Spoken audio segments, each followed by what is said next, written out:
cut off this animal's leg. It doesn't bleed for long, it doesn't scar. And in about a month, it grows a whole new one. Bone, muscle, nerve, and skin in the right place, the right shape, working perfectly. Now cut deeper. It will regrow its heart, its spinal cord, even parts of its brain. This is the axolotl, and it has come closer than any animal with a backbone to doing the one thing medicine has chased for centuries: healing without a trace. So here are the 2 questions this whole video is going to answer.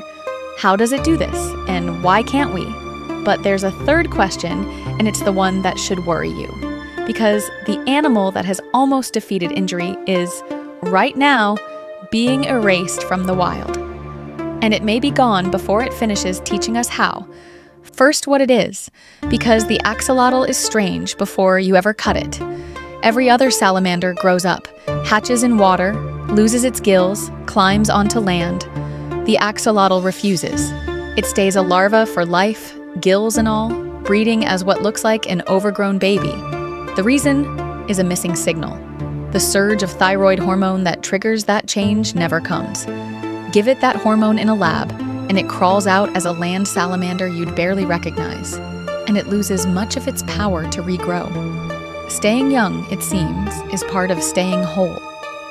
One more secret hides in its cells. A genome 10 times the size of ours, 32 billion letters, coding for about the same number of proteins. Enormous, and mostly mysterious. So back to the wound. When you lose a fingertip, your body does damage control.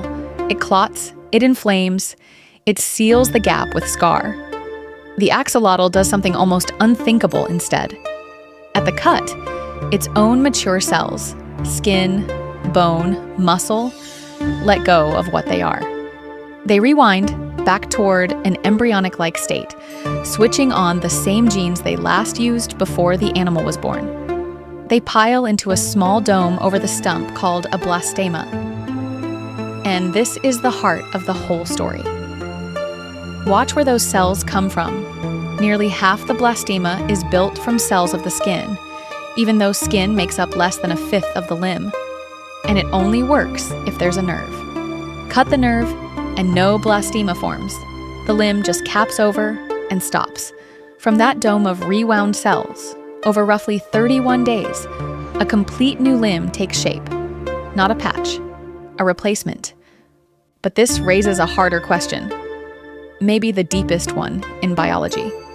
How does a blob of identical-looking cells know it's supposed to become an elbow, then a wrist, then 5 separate fingers? How does it know when to stop? The answer, uncovered in labs like James Monahan's, looks a lot like GPS. Running along the limb is a gradient of a molecule called retinoic-acid, high up at the shoulder, low down at the hand. Each cell reads its local concentration, like a coordinate. High means you're near the shoulder, rebuild the entire arm. Low means you're at the wrist, just finish the hand. It's a chemical map of the body, written in a single molecule. And in 2025, researchers found one of the genes that map switches on, a gene called shox. Delete it, and the axolotl grows a stunted arm with a normal-sized hand. The eerie part? Break that same gene in a human, and you get short stature, the same instruction, in the same language, running in both of us. Here's where it stops being a party trick and starts being unsettling. A limb is one thing, but the axolotl doesn't stop at limbs. It regrows its tail, it regrows its jaws, it rebuilds heart tissue after damage that would leave you with a permanent scar and a weaker heart forever. It regenerates its spinal cord, the injury that puts humans in a wheelchair for life, and walks away. It restores parts of its own brain. And in the strangest experiments of all, researchers have transplanted eyes and pieces of brain into an axolotl and watched it wire those foreign organs in and bring them to working order. Almost anywhere you break it, it answers the same way. Rewind the cells, read the map, rebuild. No scar, no lasting loss of function, which forces the question we've been circling from the very first cut. If this animal can do all of that with the same basic cellular toolkit we carry, then why, when we get hurt, do we scar? Here's the honest answer. We're not a lesser machine. We share the toolkit. The difference is how we use it in the first minutes after a wound. Speed is everything for us. The body throws up a thick clot, floods the site with neutrophils. 60% of your white blood cells are these first responders, and slams the gap shut with dense collagen. That's a scar. Fast, strong, infection sealed out. For an animal running from predators, fast and strong won the bet. The axolotl bet the other way. It barely clots. It brings a third as many neutrophils. And instead of scar collagen, it lays down a soft, tinosin-rich scaffold with a different instruction. Don't seal, rebuild. Same tools, opposite strategy. We heal to survive the next hour. It heals to be whole again. So here's where it pays off. Where the animal that beats scars rides to the rescue. Except, here's what almost no one tells you. In the wild, the axolotl is nearly gone. It lives in one place on Earth, the canals of Lake Xochimilco, beneath Mexico City. Watch the numbers fall.